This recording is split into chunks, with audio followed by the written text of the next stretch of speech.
ايوه انت قاعد طيب. النص الخاص كله مش عارف. لو انا اللي قلت له عايزه فلوس مش هيرضى يديني، هجيبها من ناحيه امي. ازيك يا حمو؟ عامل ايه؟ تاخد حته خياره؟ خلصت. خيار. الدكتور قال لي ازازي ما تسيبيش بقك فاضي ابدا، لازم طول الوقت كده.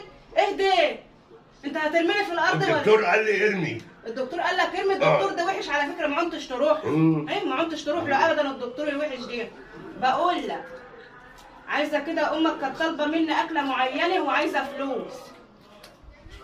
امك كانت طالبه مني اكله معينه وعايزه فلوس. فلوس مش خيار، فلوس عشان اجيب لها اكله معينه عشان هي بتحبها. ايه ده؟ هي طلبتها مني، وانت عارف انت ما بتاخرش طلب عن امك ابدا، انا عارفه كده. ها؟ مين؟ ام حماتي. مالها؟